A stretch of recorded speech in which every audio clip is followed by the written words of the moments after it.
Hello everyone, welcome back to my channel. आज हम देखेंगे यहाँ पर प्रमोशन के बारे में सब कुछ पढ़ेंगे। प्रमोशन मिक्स क्या होता है और कितने टाइप के प्रमोशंस होते हैं, ये सब कुछ पढ़ेंगे। लेकिन उससे पहले आप लोग से एक रिक्वेस्ट है कि अगर आप इस चैनल पर नए हो तो प्लीज़ सब्सक्राइब कर दीजिएगा इस चैनल को और वीडियो को एंड तक देखिएगा ताकि आपको अच्छे से समझ में आए। तो स्टार्ट करते हैं इस वीडियो को। तो इसके लिए मैंने थोड़े बहुत नोट्स पहले से बना के रखे हैं ताकि ज़्यादा टाइम ना लगे यहाँ पर नोट्स बना के और समझाने में। इस वजह से थोड़ा बहुत नोट्स पहले से तैयार कर रखा है मैंने।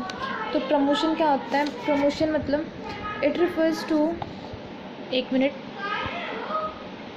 Promotion it refers to inform and persuade the prospective buyers to make a purchase. मतलब कि इसका मतलब होता है कि ये एक प्रमोशन में क्या होता है कि इसमें इन्फॉर्म किया जाता है, परसुएड किया जाता है। मतलब कि कैसे भी बहलाकर फुसलाकर किसी एक कम्युनिकेशन से प्रोस्पेक्टिव बायर जो होते हैं जो हमारे टारगेट मार्केट में मतलब बनते हैं, जो हमारे बायर्स, उनको परसुएड करना एक प्रोडक्ट को ख़रीदने के लिए कि मतलब ख़रीदार करना है, आपको ख़रीदारी करनी है इस प्रोडक्ट की। तो यही होता है प्रमोशन का मतलब कि इन्फॉर्म करना, किसी भी तरीके से उनको लालसा देना, मतलब कि एक मन में क्रिएट करना एक लालच को कि हमारे प्रोडक्ट को ख़रीदें वो। तो इसकी डेफिनेशन आप देख सकते हैं। It refers to inform and persuade the prospective buyers to make a purchase. तो हम आगे देखते हैं प्रमोशन मिक्स क्या होता है। तो प्रमोशन मिक्स की डेफिनेशन है ये। It refers to combination of promotional tools used by business enterprise to fulfil its communication objectives. कि इसका मतलब होता है ये कॉम्बिनेशन है उन सारे प्रमोशनल टूल्स का जो कि यूज़ करती है एक बिज़नेस एंटरप्राइज फुलफ़िल करने में अपने कम्युनिकेशन ऑब्जेक्टिव्स को। कि इसमें मतलब सारे जितने भी प्रमोशनल टूल्स यूज़ किए जाते हैं बिज़नेस एंटरप्राइज में, वो सब कुछ इसमें इन्वॉल्व होते हैं। इस वजह से इसको प्रमोशन मिक्स का नाम दिया जाता है। तो यहाँ पर कुछ हैं जो की कंपोनेंट्स हैं प्रमोशन मिक्स के, वो यहाँ पर हैं advertising, personal selling, sales promotion, public relation. तो इसको एक एक करके पढ़ेंगे। तो हम सबसे पहले देखते हैं एडवर्टाइजिंग। तो एडवर्टाइजिंग यहाँ पर आपको दिख रहा होगा, बड़े बड़े लेटरों में लिखा हुआ। तो एडवर्टाइजिंग का मतलब क्या होता है कि it refers to paid form of non personal communication to promote the sale of a product और service undertaken by an identified sponsor. कि इसका मतलब होता है ये एक पेड फॉर्म है नॉन पर्सनल कम्युनिकेशन का। मतलब कि ये वन वे कम्युनिकेशन होता है प्रमोट करने के लिए अपने सेल को, एक प्रोडक्ट और सर्विस के सेल को प्रमोट करने के लिए, जो कि अंडरटेकन किया जाता है एक आइडेंटिफाइड स्पॉन्सर द्वारा। मतलब कि इसका पूरा मतलब ये हुआ कि वन वे कम्युनिकेशन होता है जो कि किया जाता है अपने प्रोडक्ट और सर्विस को प्रमोट करने के लिए। एक आइडेंटिफाइड स्पॉन्सर जो होता है, एक स्पॉन्सर जो होता है वो इसको अंडरटेक करता है। तो एडवर्टाइजिंग जो है, तो जो ये एडवर्टाइजिंग है ये बहुत ही पॉपुलर एलिमेंट है हमारे इस प्रमोशन का। तो पूरे प्रमोशनल टूल का सबसे मेन एलिमेंट और सबसे पॉपुलर एलिमेंट कहा जाता है एडवर्टाइजिंग को, जो कि हम देखते हैं अपने डे टू डे लाइफ में बड़े पैमाने पे। मतलब प्रोडक्ट गुड्स जो होते हैं, प्रोडक्ट और सर्विसेज जो होती हैं वो प्रमोट की जाती हैं एडवर्टाइजिंग से, अलग अलग मीडिया को यूज़ करके एडवर्टीज़मेंट के। जैसे कि अलग अलग मीडिया, जैसे कि यहाँ पर हो गया न्यूज़पेपर, मैगज़ीन्स और टेलीविज़न और बहुत कुछ है। एडवर्टाइजिंग में बहुत कुछ आता है। तो इन सारी चीज़ों का अलग अलग मीडिया का यूज़ करके प्रमोट किया जाता है। तो इसके कुछ फीचर्स भी होते हैं, हम देख लेते हैं फीचर्स क्या क्या होते हैं। फीचर्स इसके कुछ होते हैं, यहाँ पर एक एक करके लिख देती हूँ। पहला फीचर हमारा होता है पेड फॉर्म। फिर दूसरा क्या होता है? दूसरा होता है इम्पर्सनैलिटी।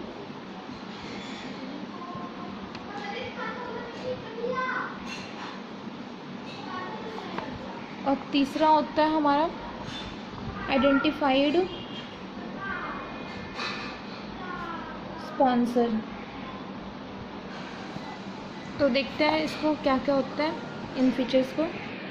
तो क्या होता है पेड फॉर्म में कि जितने भी फॉर्म के एडवर्टीज़मेंट जो होते हैं, जितने भी तरीके के जो एडवर्टीज़मेंट होते हैं वो फैसिलिटेट किया जाता है, मतलब चाहे वो इलेक्ट्रॉनिक मीडिया से हो, चाहे वो प्रिंट मीडिया से हो, वो सब एक पेड फॉर्म ऑफ कम्युनिकेशन होते हैं। मतलब कि उन सब के लिए एक पे किया जाता है। जितने भी कम्युनिकेशन, जितने लंबा एडवर्टीज़मेंट होगा उतने टाइम के लिए जो है एक एक सेकंड के लिए भी गिन के पैसे को दिया जाता है एडवर्टीज़मेंट के।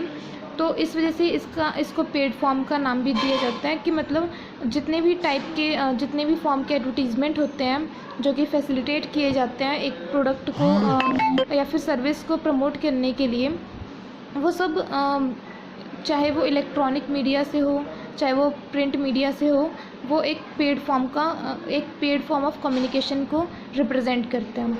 तो इसमें होता क्या है कि जो स्पॉन्सर होता है उसे बियर करना पड़ता है जो भी कॉस्ट आता है उन कम्युनिकेशन का। ये एक वन वे कम्युनिकेशन होता है। वैसे तो मैंने पहले बता दिया, लेकिन एक बार फिर से मैंने बता दिया कि ये वन वे कम्युनिकेशन होता है। जैसे कि एक एग्जांपल लेके देखते हैं। तो जैसे यहाँ पर लिखा है मैंने कि एग्जांपल कि टेलीकास्ट करना है एक एडवर्टीज़मेंट को डाबर हनी का टेलीविज़न पे। तो इसमें जितने भी चार्जेस जो होंगे जो कि एडवर्टीज़मेंट पे पुट किया जाएगा, मतलब जितना भी निकल के आएगा उस एडवर्टीज़मेंट को करने के बाद वो हवा में ही पता नहीं कितना भी पैसा हो सकता है हवा में ही, मतलब वो सारा पैसा एक स्पॉन्सर को बियर करना पड़ता है। जो कंपनी होती है उसे बियर करना पड़ता है जितना भी कॉस्ट आता है उस एडवर्टीज़मेंट का। तो इसलिए पेड फॉर्म ऑफ कम्युनिकेशन होता है। हर एक मिनट के कम्युनिकेशन के लिए भी पैसा दिया जाता है। तो ये हो गया हमारा पहला फीचर पेड फॉर्म। अब दूसरा आता है इम्पर्सनैलिटी। तो इम्पर्सनैलिटी में क्या होता है, ये पर्सनल सेलिंग की तरह नहीं है। मतलब कि एडवर्टाइजिंग में क्या होता है कि कोई भी फेस टू फेस कांटेक्ट नहीं होता, मतलब सेलर और प्रोस्पेक्टिव बायर्स के बीच में। इसमें सिर्फ एक वन वे कम्युनिकेशन ही इन्वॉल्व होता है जो कि एडवर्टाइज़र जो है वो करता है, वो बात करता है, कम्युनिकेट करता है एक टारगेट मार्केट से। ये इसलिए मतलब इसको कहा जाता है इम्पर्सनल फॉर्म ऑफ कम्युनिकेशन, कि ये पर्सनल फॉर्म ऑफ कम्युनिकेशन मतलब पर्सनल सेलिंग की तरह नहीं होता, उससे अलग होता है। इसमें सिर्फ वन वे कम्युनिकेशन होता है। तो ये होगा हमारा इम्पर्सनैलिटी, मतलब कि impersonal form of communication. Impersonal form of communication.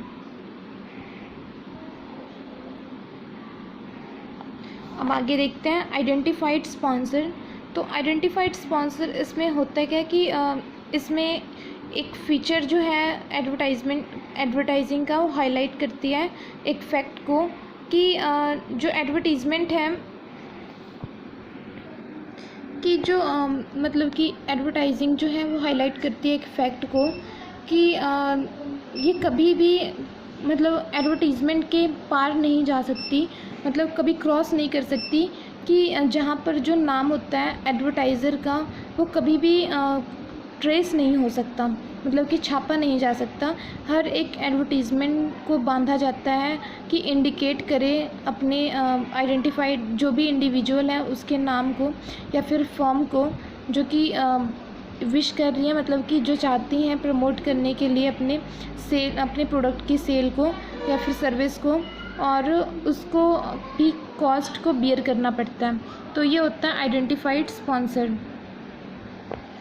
तो यहाँ पर सब कुछ मिलेगा आपको जो जानना चाहते हैं। यहाँ पर एडवर्टाइजिंग के बारे में सब कुछ है। यहाँ पर पहले मैंने बताया कि प्रमोशन क्या होता है, फिर उसके बाद बताया प्रमोशन मिक्स क्या होता है, फिर एडवर्टाइजिंग, मतलब सब कुछ एक एक करके बताऊंगी। तो एडवर्टाइजिंग को बता दें कि होता क्या है।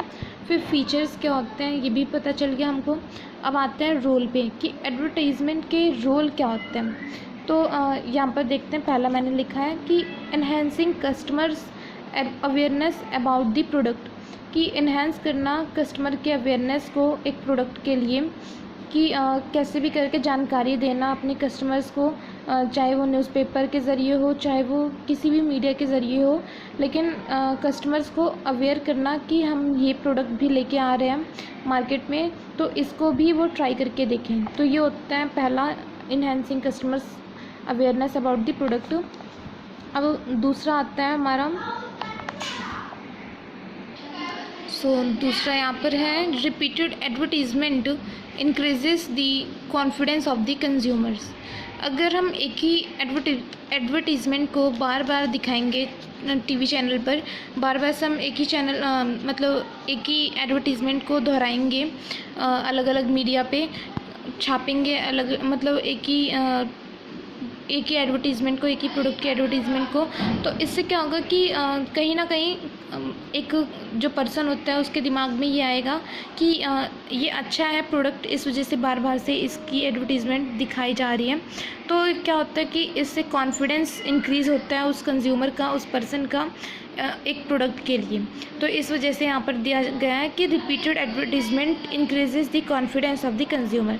बार बार एक ही प्रचार को, एक ही एडवर्टीज़मेंट को देखने से कंज्यूमर का कॉन्फिडेंस बढ़ता है एक प्रोडक्ट के लिए। यहाँ पर तीसरा आता है helps in stabilising demand for the product, कि ये मदद करता है, एडवर्टीज़मेंट जो है वो मदद करता है स्टेबल करने में डिमांड को एक प्रोडक्ट के लिए, लोगों को आकर्षित करके अपनी ओर।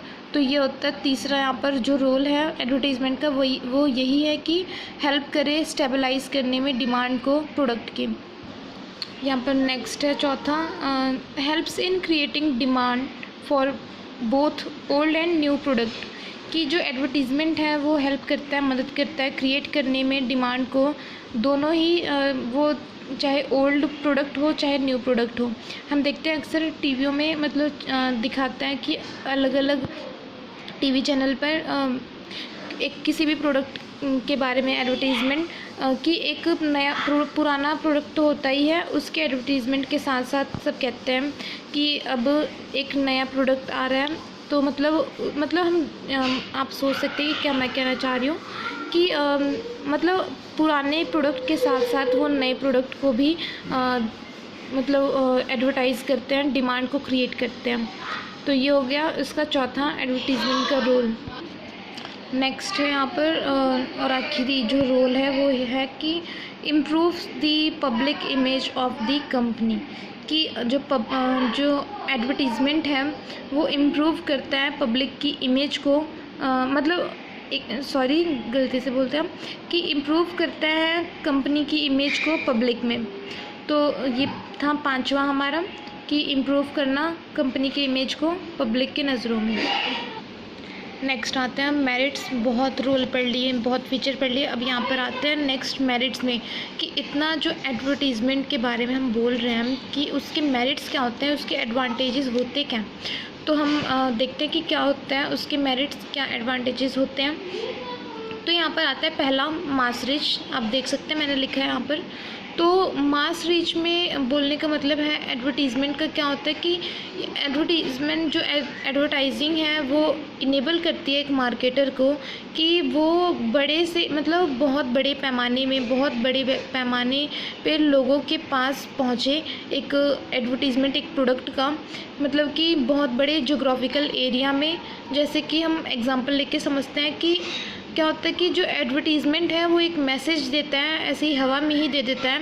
मतलब कि किसी भी पॉपुलर टेलीविज़न चैनल पे, मतलब किसी भी पॉपुलर टीवी चैनल पे जो लोग ज़्यादा देखते हों उस पे अगर किसी एडवर्टीज़मेंट को दिया जाता है तो वो क्या होता है कि मतलब मिलियंस ऑफ पीपल, लाखों लोगों के पास पहुंचती है वो एडवर्टीज़मेंट।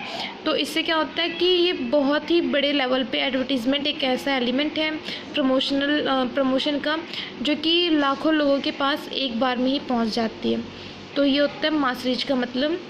नेक्स्ट आता है, तो सेकंड है यहाँ पर, नेक्स्ट है enhancing customer satisfaction and confidence. तो क्या होता है कि हमने यहाँ पर पहले जान लिया कि एडवर्टाइजिंग क्या होता है, तो वो यहाँ पर बोला गया है कि जो एडवर्टाइजिंग है वो हेल्प करता है डेवलप करने में कॉन्फिडेंस प्रोस्पेक्टिव बायर्स का, और स्टिमुलेट करता है उन्हें, मतलब कि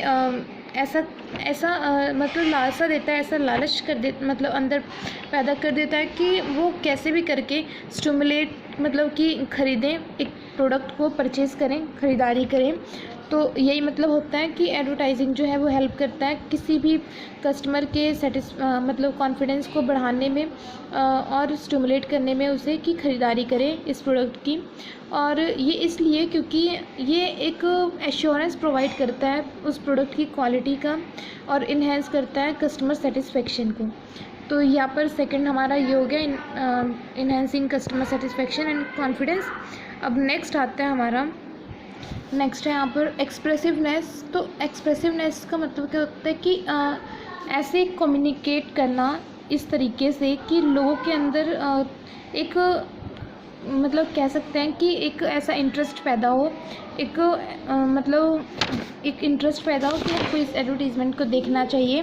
तो एक्सप्रेसिवनेस इसमें समझाते हैं कि क्या होता है कि मतलब हम देखते हैं इतने सालों से जो एडवर्टीज़मेंट है, एक आईटी सेक्टर की वजह से एडवर्टीज़मेंट जो है एक बहुत ही फोर्सफुल मीडियम बन गया है कम्युनिकेशन का।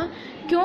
क्योंकि कुछ सिग्निफिकेंट डेवलपमेंट हो गया है हमारे फील्ड में, जैसे कि कौन कौन से आर्ट, डिज़ाइन और ग्राफिक्स, इन सारी चीज़ों की मदद से, इन सारी चीज़ों की हेल्प से जो एडवर्टीज़मेंट है वो बहुत इनोवेटिव बन जाता है, और ये इंक्रीज़ करता है इफ़ेक्टिवनेस को, और मतलब एडवर्टीज़मेंट को और भी मतलब कि लोगों को देखने में मतलब आकर्षित करता है कि लोग देखें अलग अलग ग्राफिक्स और डिज़ाइंस, आर्ट्स डाल के उस कम्युनिकेशन के बीच में।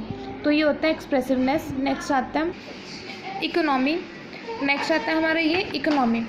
तो इकोनॉमी में इसका कहने का मतलब क्या है कि इकोनॉमी हमारी, ये इकोनॉमी जो हमारा अर्थशास्त्र, ये नहीं, इकोनॉमी का मतलब यहाँ पर ये है कि जो एडवर्टाइजिंग जो है उसको कंसिडर किया जाता है कि ये बहुत ही इकोनॉमिकल मीडियम है, मतलब बहुत सस्ता पड़ता है, कि ये एक ऐसा मीडियम ऑफ कम्युनिकेशन है जो कि लार्ज नंबर ऑफ पीपल, मतलब बड़े पैमाने पे लोगों तक पहुंचता है, बहुत सारे लोगों तक पहुंचता है और कवर करता है एक सेम टाइम पर। तो एक सिंगल एडवर्टीज़मेंट के द्वारा मतलब बहुत सारे लोगों तक पहुंचता है। और अगर हम ये माने कि जो भले ही एडवर्टीज़मेंट जो है टीवी चैनल पे कराने में या फिर किसी भी चीज़ में कराने में महंगा पड़ता है, एक बार में महंगा पड़ता है, लेकिन जो डिस्ट्रीब्यूशन होता है उसका, अगर हम एक बार में बहुत सारा पैसा इन्वेस्ट कर रहे हैं एक एडवर्टीज़मेंट को करने में, तो उसका भी एक बेनिफिट भी हमें मिलता है कि वो जो उसका पर यूनिट कॉस्ट होता है जो डिस्ट्रीब्यूट होता है अलग अलग लोगों में, एक मतलब एक एडवर्टीज़मेंट जो है वो लाखों लोगों तक पहुंचते हैं। अगर हम उसको देखें एक एक लोग का डिस्ट्रीब्यूशन कितना है, तो पर यूनिट डिस्ट्रीब्यूशन जो है वो बहुत ही कम होता है। तो इसलिए यहाँ पर एडवर्टीज़मेंट को इकोनॉमी कहा जाता है कि मतलब बहुत सस्ता पड़ता है। ये एक ऐसा मतलब कि मीडियम ऑफ कम्युनिकेशन है जो बहुत सारे लोगों तक पहुंचता है, कवर करता है एक सेम टाइम पर एक सिंगल एडवर्टीज़मेंट से। तो इसलिए यहाँ पर इसको कहा जाता है, कंसिडर्ड किया जाता है कि कॉस्ट इफ़ेक्टिव मेथड होता है प्रमोशन का, क्योंकि जो पर यूनिट कॉस्ट होता है of reach is relatively less, मतलब वो उसके कंपैरिजन में कम होता है। अब सब कुछ तो हमने पढ़ लिया कि एडवर्टाइजिंग होता है क्या है, रोल क्या होता है, फीचर्स क्या होता है। अब मेरिट्स भी पढ़ लिया हमने कि क्या होता है। अब आखिरी में आते हैं कि लिमिटेशंस क्या होती हैं। एडवर्टीज़मेंट की कुछ लिमिटेशंस भी होती हैं, तो वो हम आगे देखते हैं कि पहला लिमिटेशन क्या होता है, कि पहला डिसएडवांटेज क्या होता है यहाँ पर एडवर्टाइजिंग का। तो पहला यहाँ पर दिख रहा है आपको कि लेस फोर्सफुल, कि उतना फोर्सफुल नहीं होता, मतलब कि तो क्या होता है इसमें कि जो एडवर्टाइजिंग है उसमें कोई फ़ेस टू फेस इंटरेक्शन नहीं होता, सेलर्स और बायर्स के बीच में कोई फ़ेस टू फेस कम्युनिकेशन नहीं होता, ये वन वे कम्युनिकेशन होता है। तो इसमें जैसे कि मैं आपसे कर रही हूँ, यहाँ पर मैं इस वीडियो में बता रही हूँ, वन वे कम्युनिकेशन ही है ये, कि ये कोई इसका मतलब ये कोई गारंटी नहीं होती कि कितने लोग इसको देख रहे हैं, कितने नहीं देख रहे। तो इस वजह से इसका जो रिज़ल्ट होता है वो बहुत कम फोर्सफुल होता है, इस जो टारगेट मार्केट पे कम इम्पैक्ट डालता है। कि कई लोग ऐसा होता है कि जब एडवर्टीज़मेंट चलता है टीवी चैनल पर, किसी जो भी यहाँ पर उस पर आ रहा होता है, कोई भी फिल्म वगैरह जो भी आता है, वो ख़त्म होने के बाद एडवर्टीज़मेंट जब भी आता है तो लोग उस चैनल को हटा के दूसरा चैनल चालू कर देते हैं। तो उससे क्या होता है कि जो जितना भी एडवर्टीज़मेंट करने का जो हमारा मेन मकसद होता है कि लोगों को अवेयर करना उस प्रोडक्ट के बारे में या फिर सर्विस के बारे में, वो लोग जानना ही नहीं चाहते, मतलब उस चैनल को हटा देते हैं जब एडवर्टीज़मेंट शुरू होता है। तो इसलिए ये इम्पैक्ट अपना उतना डाल नहीं पाता लोगों पर। और इसको अगर आगे इसको अगर बात को कहें कि जब भी टीवी पे कोई दिखाता है कोई भी मतलब एडवर्टीज़मेंट, तो लोग उस चैनल को बंद करके दूसरे चैनल को खोल देते हैं। तो ये एक बिहेवियर होता है, एक काइंड का बिहेवियर लोगों का, जो रिड्यूस करता है ओवरऑल इम्पैक्ट जो होता है एडवर्टाइजिंग का उसको। अब नेक्स्ट आता है हमारा, क्या होता है कि एडवर्टाइजमेंट में कोई पर्सनल कम्युनिकेशन नहीं होता, तो वन वे कम्युनिकेशन होता है। तो इस वजह से जो मतलब कि स्पॉन्सर और पोटेंशियल कंज्यूमर जो होते हैं उसके बीच में ये वन वे कम्युनिकेशन होता है, पर्सनल कम्युनिकेशन नहीं होता। तो इस वजह से क्या होता है कि इसका एक रिज़ल्ट आता है कि कोई पॉसिबल और कोई एक्यूरेट फीडबैक हमको नहीं मिलता कि मतलब लोगों का क्या मैसेज आ रहा है उस प्रोडक्ट को लेकर, कोई फीडबैक, उसको एक्यूरेट फीडबैक नहीं मिलता। तो इसलिए यहाँ पर बोला जाता है एक लिमिटेशन होता है एडवर्टीज़मेंट का, लैक ऑफ फीडबैक। अब नेक्स्ट आता है यहाँ पर इनफ्लेक्सिबिलिटी। कि इनफ्लेक्सिबिलिटी मतलब कि अगर पर्सनल सेलिंग होती है तो पर्सनल सेलिंग में हम अपने अकॉर्डिंग लोगों के बिहेवियर को देख के अपने अकॉर्डिंग हम बात को चेंज करके कैसे भी घुमा फिरा के बोल सकते हैं। लेकिन एडवर्टीज़मेंट में क्या होता है कि इसमें कोई भी फ्लेक्सिबिलिटी नहीं होती। इसमें जो एक बार शूट हो गया होता है एडवर्टीज़मेंट, वही सारे लोगों को दिखाया जाता है, चाहे उनका बिहेवियर कैसा भी हो। तो इसलिए इसमें इनफ्लेक्सिबिलिटी एडवर्टीज़मेंट पे इनफ्लेक्सिबिलिटी होती है, जो कि कभी कभी रेस्ट्रिक्ट कर देते हैं जो भी ओवरऑल इम्पैक्ट होता है एडवर्टीज़मेंट का, लोग उसको हटा देते हैं। जब भी एडवर्टीज़मेंट एक टीवी चैनल पे दिखाया जाता है उसको हटा देते हैं। तो ये होता है इनफ्लेक्सिबिलिटी, उसकी कमी की वजह से, फ्लेक्सिबिलिटी की कमी की वजह से ये फोर्सफुल नहीं होता। तो इस वीडियो में बस इतना ही। आई होप आप लोगों को समझ में आया होगा। अगर समझ में थोड़ा सा भी आया हो तो एक लाइक ज़रूर कर दीजिएगा। आगे मिलते हैं हम नेक्स्ट वीडियो में। तो ये काफ़ी लंबा हो गया हमारा एडवर्टीज़मेंट पढ़ते पढ़ते। अब आगे नेक्स्ट वीडियो में मिलते हैं, जो 3 बाकी के हमारे रह गए हैं, personal selling, sales promotion, public relation. इसको हम नेक्स्ट वीडियो में देखेंगे क्या होता है क्या नहीं होता। तो अभी तक के लिए thank you for watching this video. और अगर आप भूल गए सब्सक्राइब करना इस चैनल को तो कर दीजिएगा, और लाइक प्लीज़ कर दीजिएगा। Thank you.